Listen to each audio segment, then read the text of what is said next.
Hello everyone, welcome back. This is HaxtonKnits episode 7. I'm so glad you're here with me today. If this is your first time joining me, my name is Deanna and I'm coming to you from my home in Okinawa, Japan.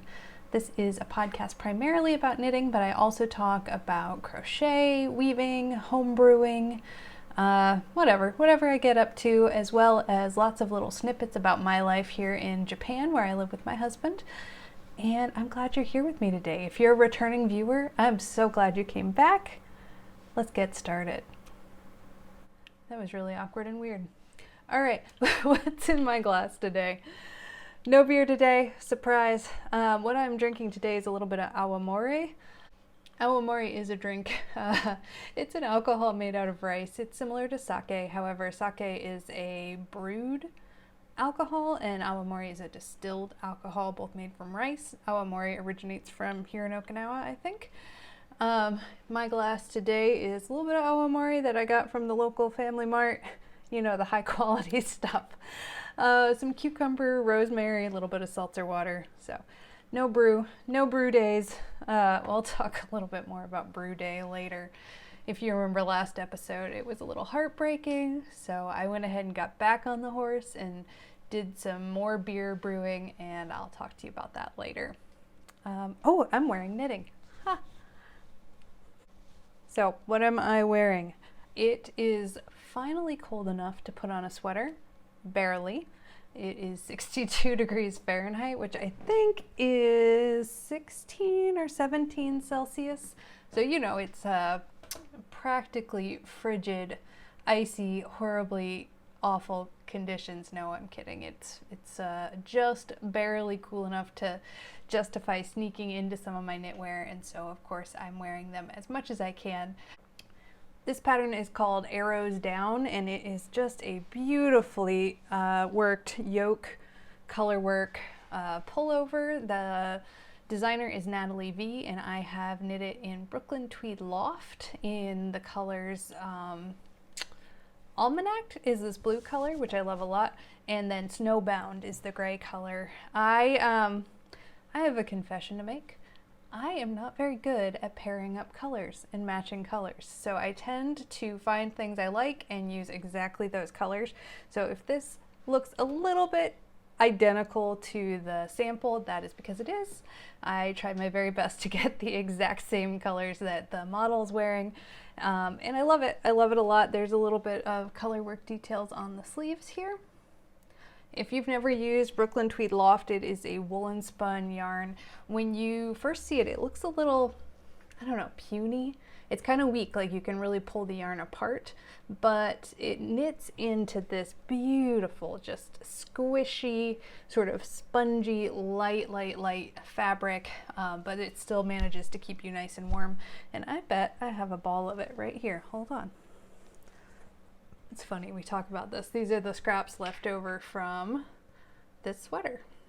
So there you go. I think I tried to show these to you last time too and had a little bit of a struggle, but just a beautiful yarn, beautiful pattern. I wish it was cooler so I could wear this thing every day because I love it so much. Yep, let's just take a moment to appreciate this beautiful sweater. Oh, it's late here, guys. We'll see how this episode goes. So, big news. My root shawl is gone live. So, the pattern is available on UnravelREE if you are interested in buying it. I would love to see what you can knit up and what colors you could put together, because God knows I need some help putting color choices together. If I knit one more black and green thing, I think my husband will kill me. But this sweater, if you don't remember from last episode, is a simple triangular shaped stockinette stitch shawl that I decided to split into 2 pieces so that the color management would be tolerable.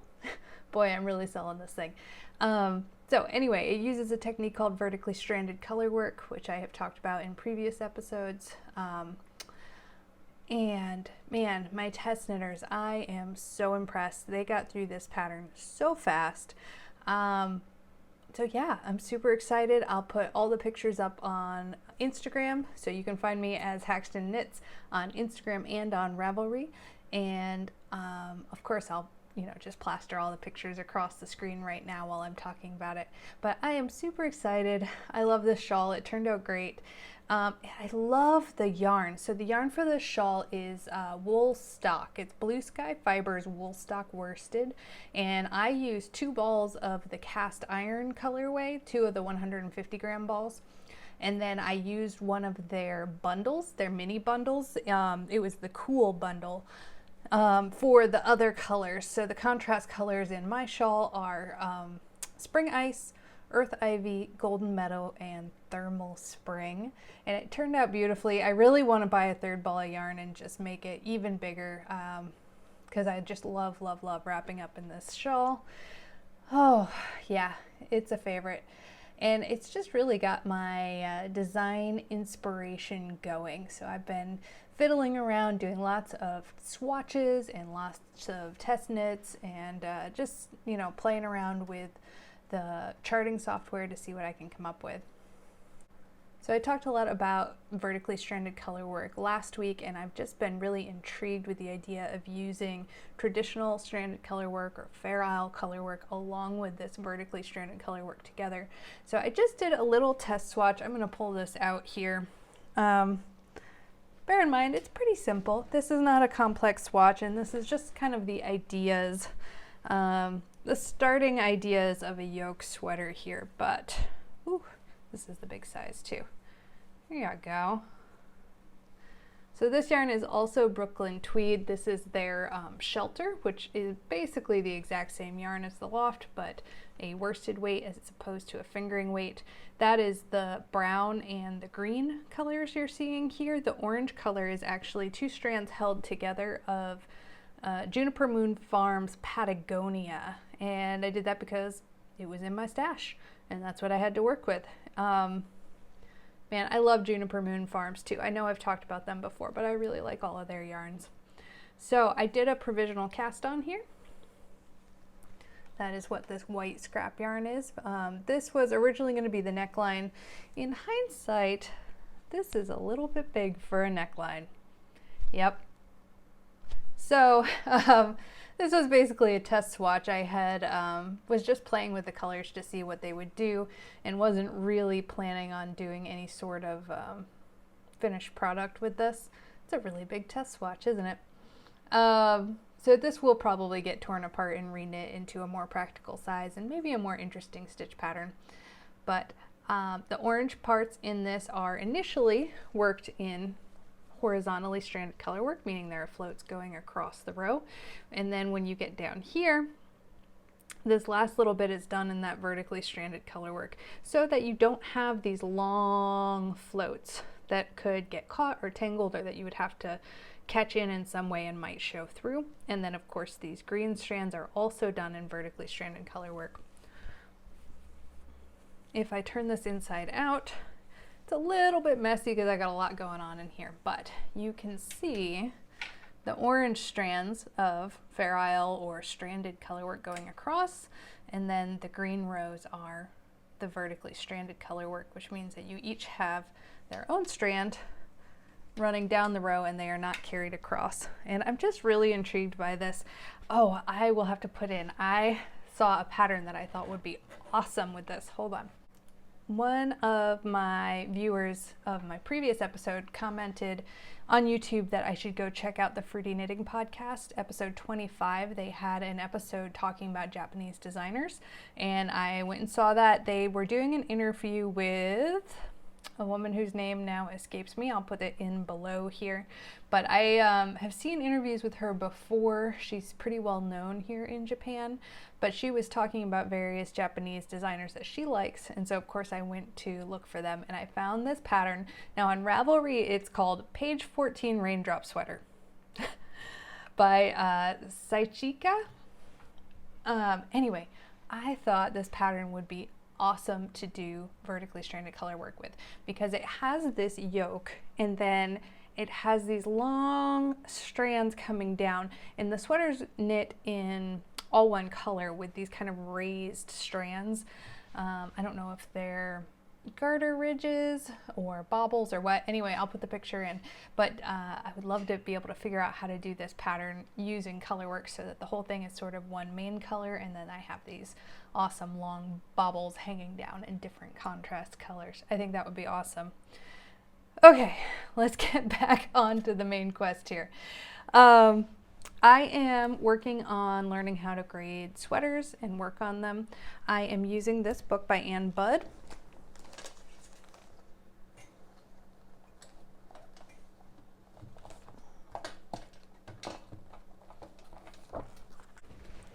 I know I talked about this last time, but it's the top-down sweaters. And the cool thing about this is you do your gauge swatch, and then all you have to do is, so these are your gauges, various gauges, your number of stitches per inch. These are your sizes, and you literally just plug in these numbers as you go. Now, the only issue I'm having with this is the sizes are 36 inches to 54 inches. I would like to do a bigger range than that. They're in 2-inch increments, so it looks like a pretty large number of sizes, but it actually doesn't cover, in the standard US sizes, it covers sizes small to 1XL, and I would really like to write patterns that go from extra small to like 5XL. And I am using the standard sizes based on the Craft Yarn Council. If you haven't visited that website, I highly recommend it. I used it a ton during the Master Knitter program. But the Craft Yarn Council has a whole thing on standard sizes, standard yarn weights, standard abbreviations. They cover knitting and crochet. So it's a good resource to have. Anyway, so like I said, I'm using that book. And I'm using it as a starting point because I don't really have a good concept of how a pattern changes as you grade up in some of the nitty-gritty details. So the armholes, you know, we all know bust gets bigger, but how much bigger does your armhole get? How much bigger does your neck hole get? How much longer or shorter do your armholes get? So those are all things that I am working on. I would love to hear any resources you guys can suggest. I found some excellent links to Isolde's website with a great chart on all different sizes. So yes, that is what I'm working on. I did do a gauge swatch and I wrote out a pattern for this sweater, basically this, and I got partway through it and realized that something was off, and what was off was that the first time I measured my gauge swatch, I did it wrong, basically. So I wrote the whole thing for a gauge of 5 stitches per inch, but this is actually 4 stitches per inch, which makes a difference, a pretty big difference, which is probably why this neckline is so darn big. But all is not lost. I have the pattern completely written for 1 gauge, so now all I do is have to find a yarn that'll match that gauge, and I will have a fully functional pattern. The things you learn as you are delving into trying to design things yourself for the first time when you have no background in it at all. My background has nothing to do with, I don't know, fashion industry or garment construction or sewing or anything like that, and so a lot of this is new and I'm just sort of fumbling my way through it and enjoying the process, so that's great. This project is living in this bag. Now, I know I have shown off my Mrs. Brown's bag a couple of times. If you guys don't know, Mrs. Brown's bags are a product. They're Jody from the Grocery Girls podcast. I think everybody knows about these guys by now. Like, I feel like they're the epitome of knitting podcasts. Maybe that's just me, maybe I'm just a fangirl, but if you have not checked out the Grocery Girl podcast on YouTube, Jody and Tracy are awesome. They're sisters, they live in Canada, and they have really, really long episodes. Some of them are like pushing 2 hours, so I tend to break them up and take them in little segments at a time, but I can get some really good knitting in while I listen to them talk about yarn. They do a really good job of showcasing a lot of things that they've purchased and a lot of new patterns.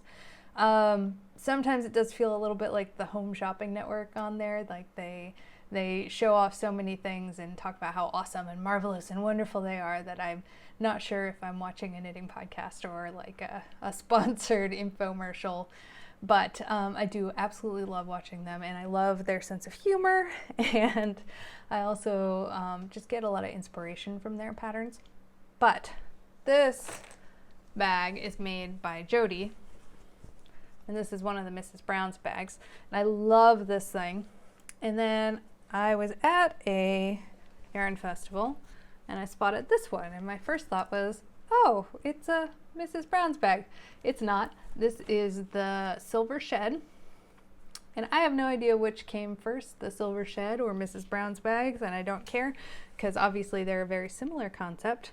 However, this one has a lining of reverse stockinette stitch on the inside, which totally makes my day. I saw this thing and like was maybe I'll get one. I already have a bag like that, and then I opened it up and saw this inside lining. It was like, nope, I'm buying this. This is just the cutest bag. It's also really, really sturdy and big enough to hold my whole sweater project.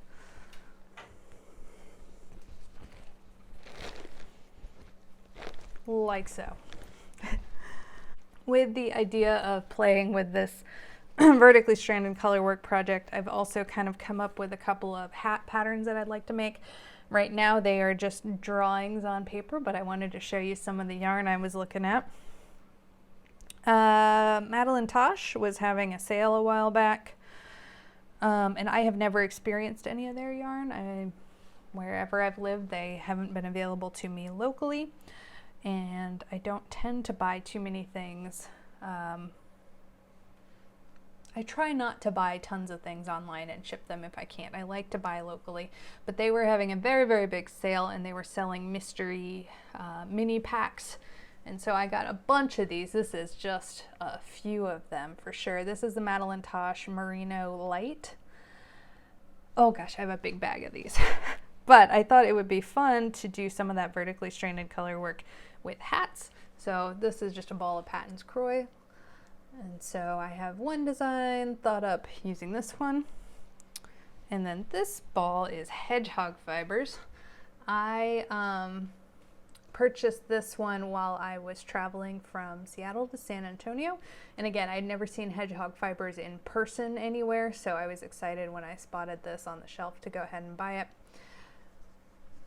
Well, there we go.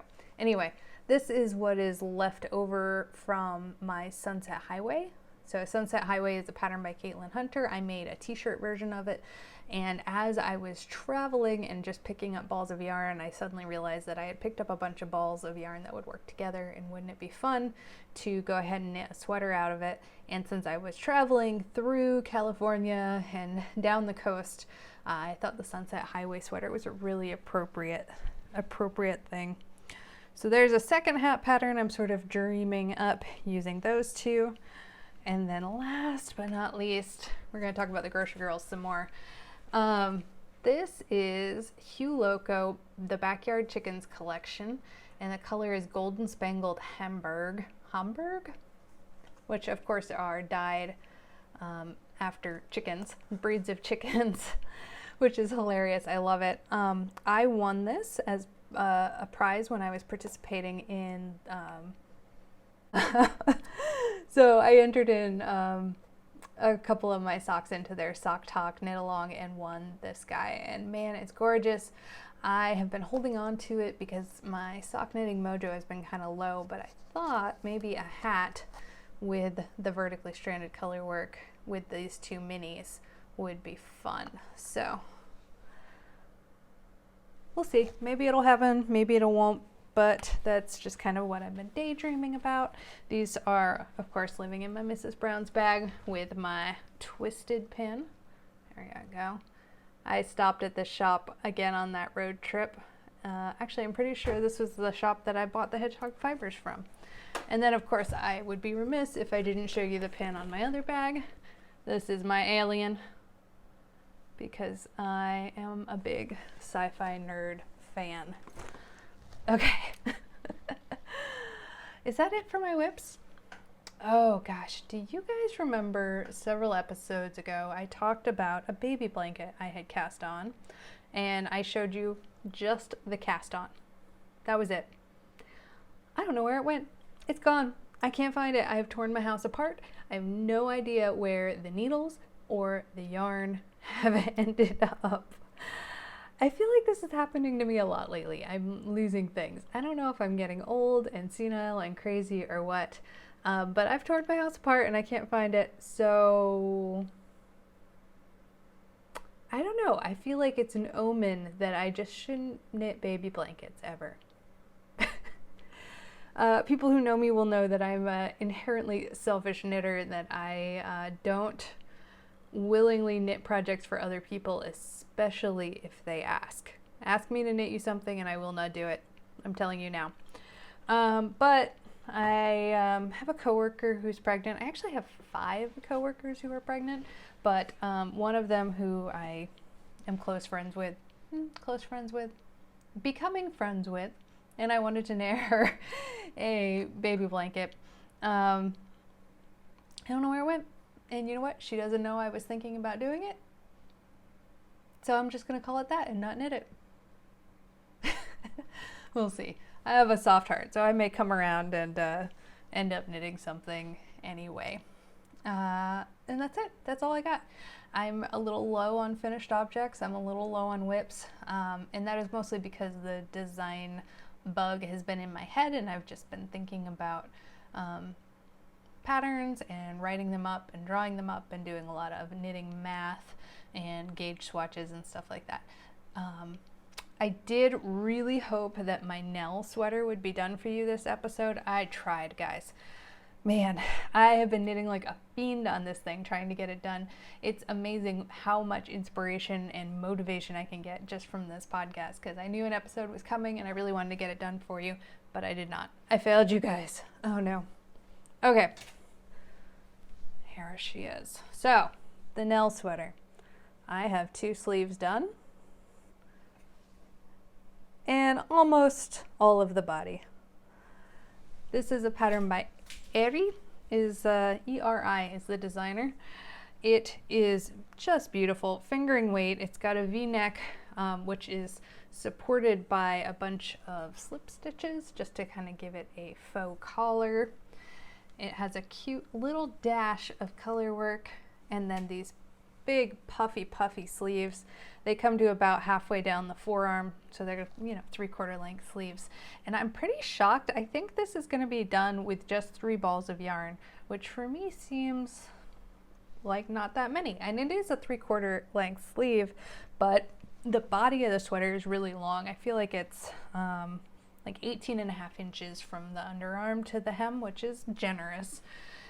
This yarn you have seen several times already. Ooh, I got goodies in there. There we go. This is Destination Yarns in the colorway Mineshaft? Coal? I'll put that in there. But it is a fingering weight, sparkly, beautiful yarn. I did not alternate skeins like you really should when doing hand-dyed yarn. Both of the sleeves, so I managed to do both sleeves with 1 skein of yarn, so that doesn't really matter. It's kind of divided up by this color work anyway, so if there were a subtle difference, you wouldn't see it. However, about partway down the body, let's see if you can tell. Honestly, I don't think you can tell, but I have noticed that there is just a subtle bit of difference. So I started my next ball of yarn around here. Yeah, you guys can't tell. There just seems to be a little bit less of this very light color in this last 3rd ball of yarn. but it's not gonna matter. I know you should alternate skeins. Ooh, here we go. I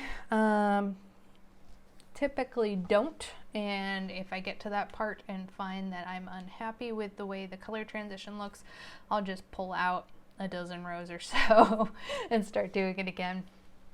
You know, when you try to be lazy and you end up making more work for yourself, that is really me in a nutshell.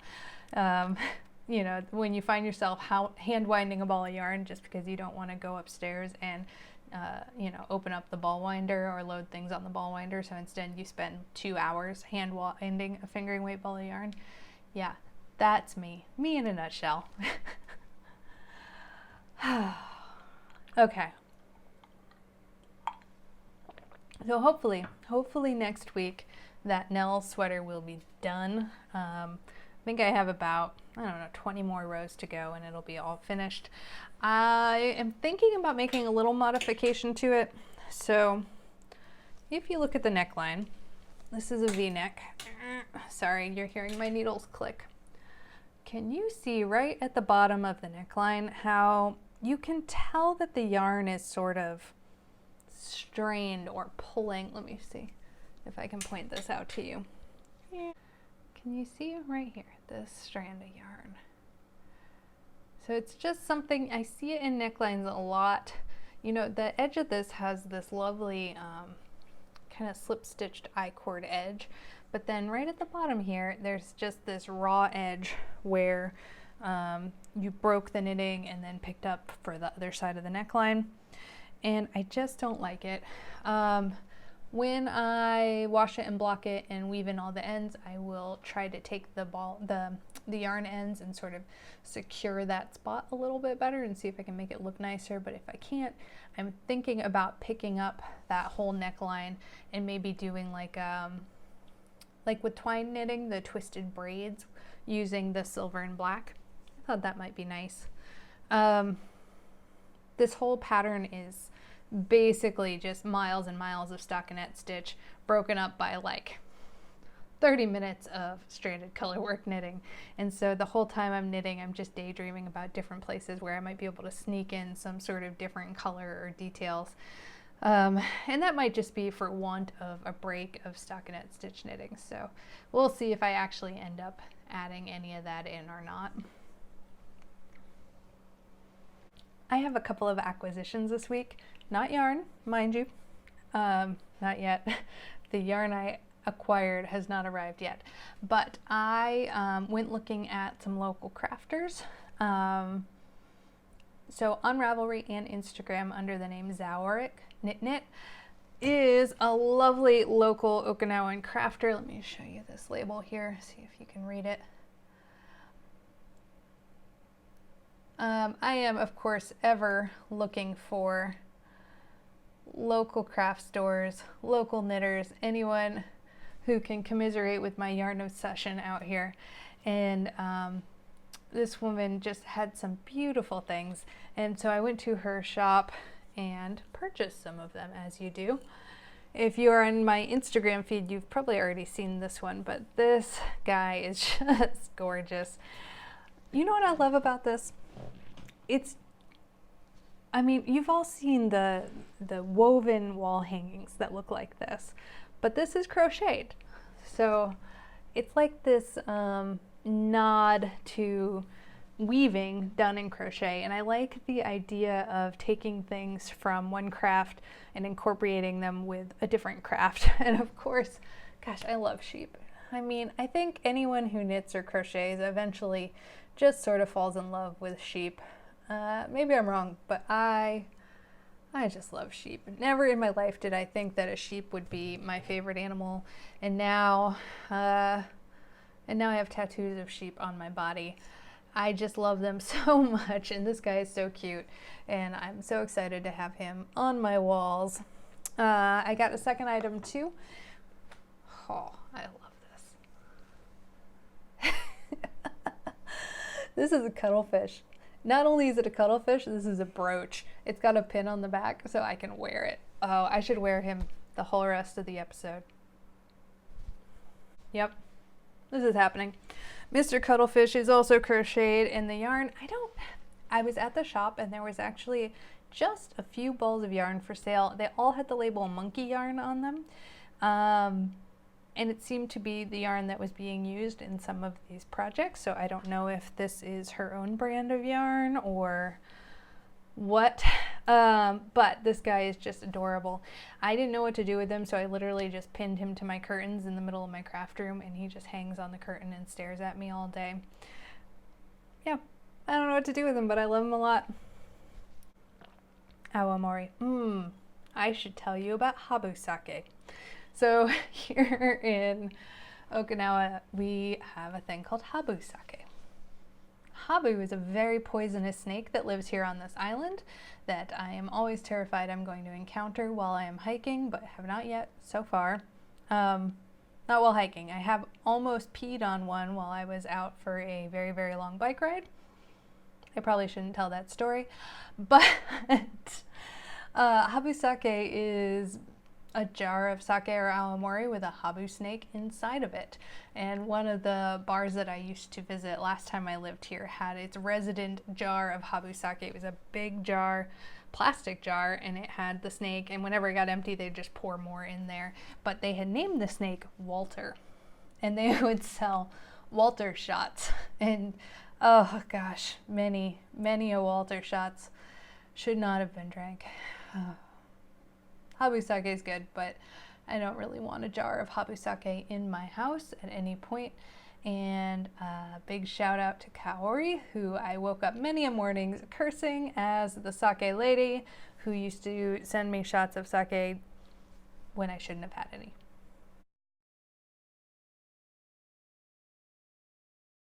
If you like these, I did notice that she has an online shop, which I will link below. I know that she ships to Japan locations. I don't know about international locations, but go check it out anyway because I like local crafters, and if I can promote them, I will. I mentioned before that I went and checked out the Fruity Knitting podcast, which led me, down the rabbit hole to the Raindrop sweater. Another sweater I found because of that Fruity Knitting episode about Japanese designers is this one. Oh.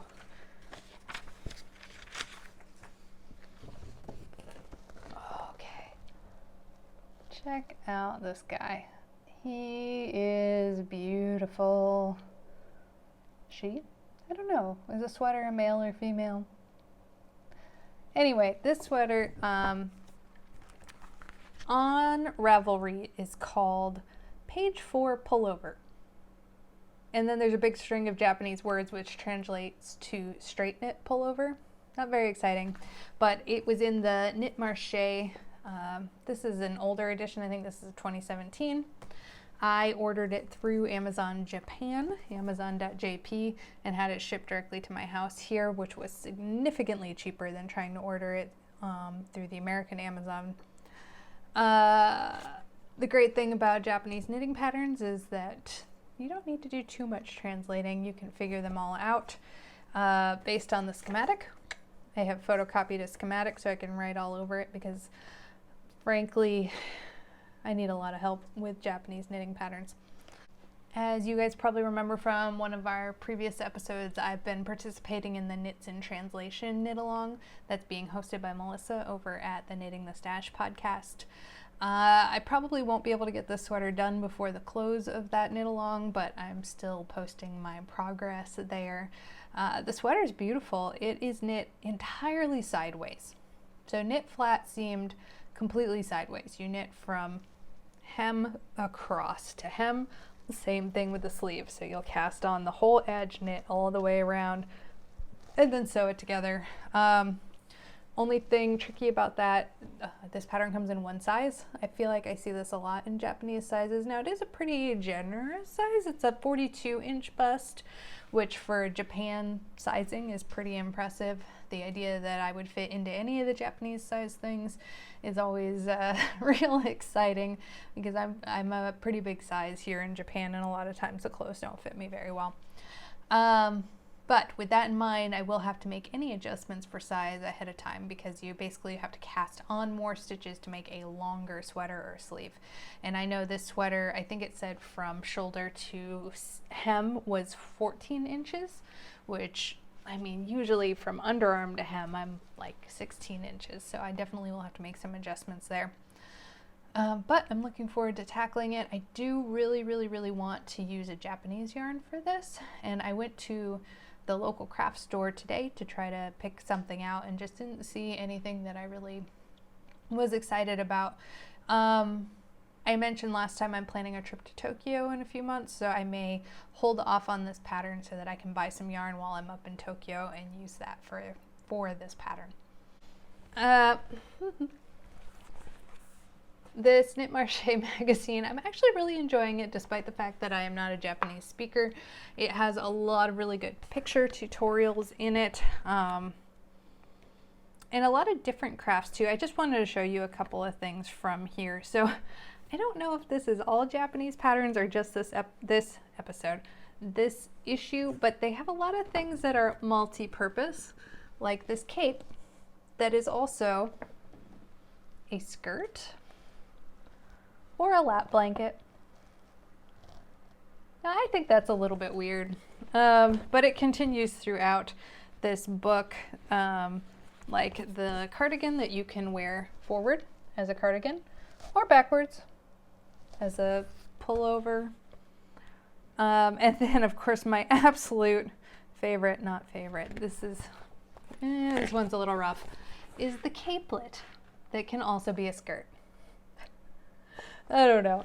To me, these patterns aren't for me, but they're cute, they're interesting. I will say I really like this project bag. So this is a crocheted project bag with little flowers all over. It's super duper cute. And I think it's crocheted at tight enough a gauge that it might be okay to use as a knitting project bag. And like all of the patterns, there are just great picture tutorials on how to make all of those little flowers. This isn't, so you can see little flowers and then step-by-step picture instructions. So even if you can't read Japanese, you could probably make your way through this, or, you know, just hold your Google Translate up. There's also great picture tutorials on how to do arm knitting, which I've actually never tried to do before, surprisingly. So exciting. So interesting, not just a knit book. I keep flipping back and forth because, of course, this is a Japanese book, which means you read it opposite. So this would be the front in the US, this would be the back, but that's not the case. And like I mentioned before, Japanese patterns are pretty much 100% charted. So even if you don't speak Japanese, you can figure them out. It did take me a little bit of time with my Google Translate out, just to translate a few things like reverse stockinette. You have to translate your Japanese knitting needle sizes. So this one uses, I think, a size 10 needle, which I think is a US size 8. And it also uses a 4mm crochet hook. I haven't actually figured out where the crochet works out into this pattern yet, but I will hopefully sometime soon. 2 episodes ago, I talked about some of my goals for 2020, and one of them was knitted artwork for the walls of my house. And I have started planning out a project that I'm calling the Great Tapestry. Yes, so we purchased a giant painting from a garage sale a few years back. It cost us a whopping $15. Which I think the frame itself and the canvas itself is worth way more than that. My husband likes the painting a lot and I really don't, so I'm looking forward to covering it up with something knitting related. But my plan is to knit a giant tapestry and mount it onto this giant picture frame that we have with a painting in it. Full disclosure here, I just basically went onto Google and said search for winter trees drawing, and found a picture I liked and threw it into Stitch Fiddle. So of course this picture belongs to somebody and will not be sold or used in any way. I'm going to show you my Stitch Fiddle screen here. So These are a bunch of pictures I have plugged into Stitch Fiddle, and this one, I'll see if I can get you a better picture of that, is the pattern that I am using. It's going to be 3 colors. I'm going to use Knit Picks palette because it's cheap. It's about $3.99 a ball of yarn, and I am going to need quite a few balls of yarn because this pattern works out to be huge. We'll see. We'll see how this turns out. I'm using 3 colors across the row the whole time, which is unusual for stranded color work, but since it's going to be mounted, I don't think it's going to matter much, and we'll just go with it. The colors are basically black, white, and silver. Yeah, excited to see how it turns out. Those are coming in the mail, so maybe I'll have some updates for that. There is a pattern on UnravelREE that was my inspiration for that, which I will link up a picture of here, but it was just a beautiful throw or Afghan that was black background with white trees and had little silver beads all in it. Let me see if I can show you this a little better here. So this is the Stitch Fiddle pattern, and this is zoomed out quite a bit. You guys, the knitting is going to be intense on this one. Let me see if I can zoom us in.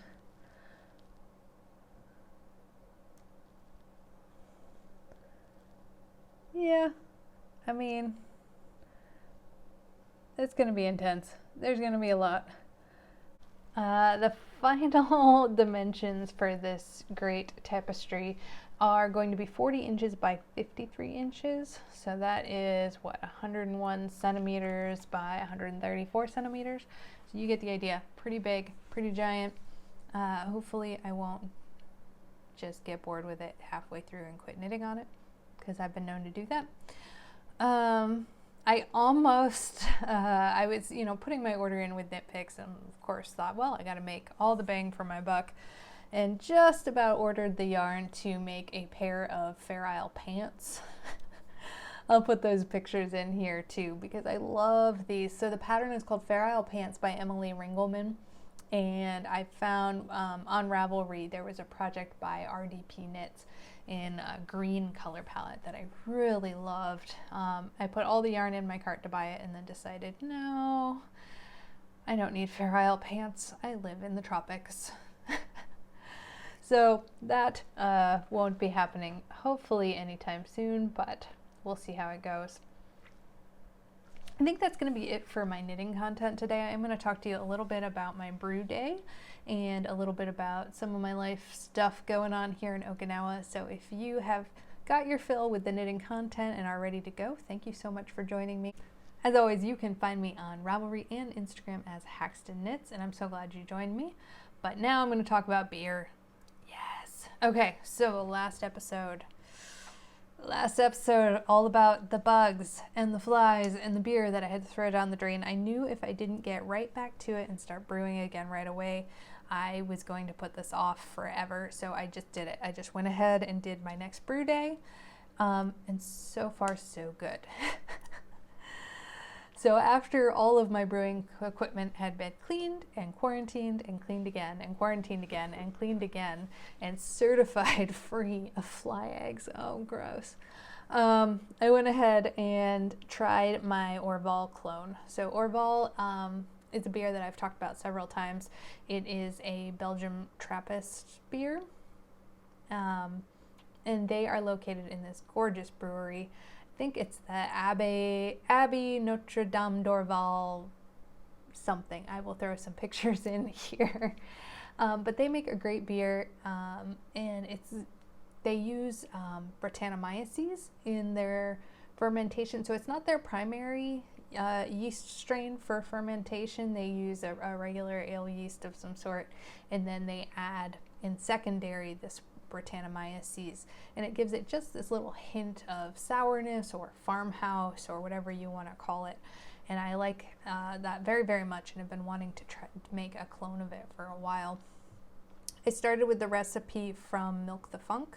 If you're not familiar, Milk the Funk is a wiki page that is dedicated to talking about brewing using alternative yeast and bacteria fermentation, and like focusing on alternative brewing techniques. It's a very good resource. So I started with their recipe. I tweaked it very little. I basically just rounded the numbers to make it easier to order the grains. Brewing went great. Because I decided to brew kind of on a whim, what I did not do was start a yeast starter, and I really wish I had, because I know I talked about this before. I shipped my yeast from the US and it got warm and I wasn't sure if it was going to be good or not. It was a liquid Y yeast smack pack. My last brew day I made a starter 2 days ahead of time and it went great. This time around I did not make a starter, and about 28 hours after pitching I still had no activity. So I initially pitched the Y yeast 1762 Belgium Abbey, and no activity at all. Probably I could have given it another 12 hours or so. I did, aerate my wort really well and kind of raise the temperature a little bit just to try to get the bugs going, get the yeast doing its thing. But what I ended up doing was using some of my backup dry yeast. So I threw in a thing of, this is the Safale BE256, just a dry brewing yeast. I keep some of these as backup in case I have a bad yeast or a stalled yeast, or you know what I'm trying to say here. Brew day went beautifully. Man, I love my new brewing system. That Anvil Foundry brewing system works great. I know I complained last time about my power. So it's a 120 volt system, and in Japan the houses are 110 volt. As a result, it takes a lot longer for my water to heat up, and I don't really get a very vigorous boil. It gets to a boil, but it's not vigorous. But that means I don't have to hover. I mean, it's great. I set the temperature and I walk away. I sit and knit or watch TV. My machine beeps at me when it approaches a boil. I go in there and do my thing, and there's not a chance of a boil over happening. It's great.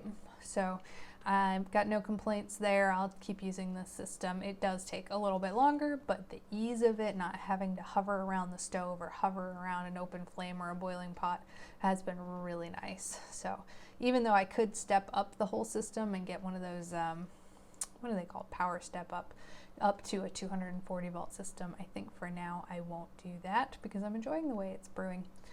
So that is in the fridge. Hopefully I will have that in a few more weeks.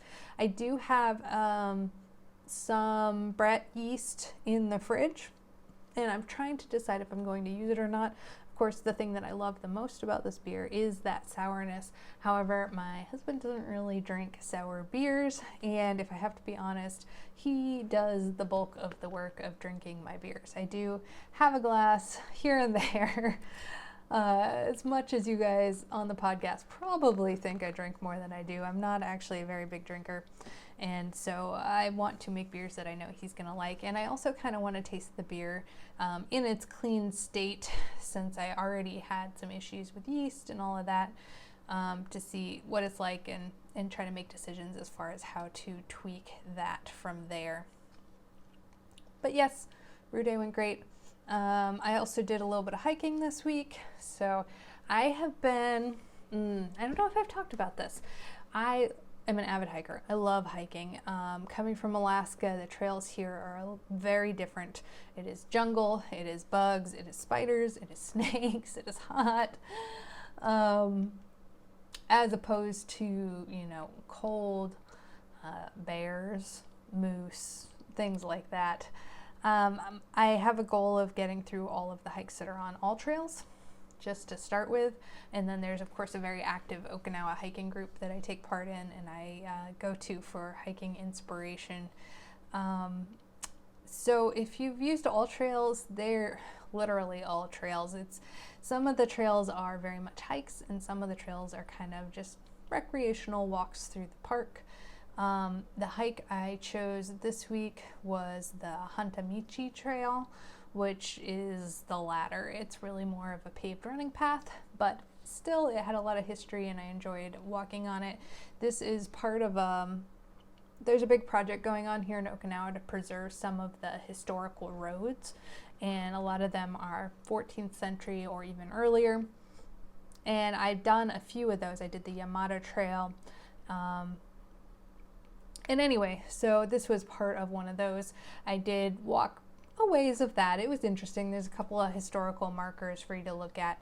Partway down the trail, though, there is an old World War II machine gun nest location that had a bunker at the base of it and some trenches, and that was kind of in the jungle. There's basically a sign saying it's here, and then the path continues on, and I, being a hiker, just kind of blazed into the jungle to see if I could check it out.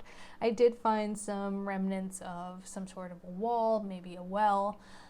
Not real sure what I was looking at, but I enjoyed traipsing through the woods. I did not get eaten by any snakes or spiders, so that was a plus. So yeah, nice trail. I'll probably go back to it and run on it sometime. I have this kind of dream that I'm gonna link together some of these trails and do them as a longer trip. There is a person who did a 3-day backpacking trip where they walked from the whole length of Okinawa. This is a small island. It's not very big. You can walk the longest length of the island in 3 days. But that trail was mostly Highway 58 the whole way, and so I kind of like the idea of linking together some of these ancient roads, even though a lot of it will probably still be highway and sidewalk walking.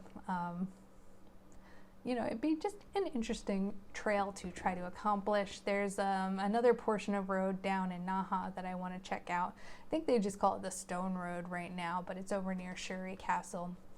And I've been meaning to get back down there to see what things look like since the fire. I know I mentioned before Shuri Castle burned down. So one of these days off, I think I'll take the monorail down to Naha and try to check out some of that, and I'll share it with you as I get to it. Well guys, my drink is empty and I'm out of knitting content to share with you, so I'm going to call that a night. If you're interested in checking out the Root Shawl, it's inspired by one of my hikes down at the Root Glacier Trail near Kennecott or McCarthy, Alaska. Check it out on my Ravelry page linked below, and if you do decide to knit it, please post pictures of it up on Instagram or Ravelry. I would love to see what you get done. Have a good night. I'll catch you next episode. Ja mata!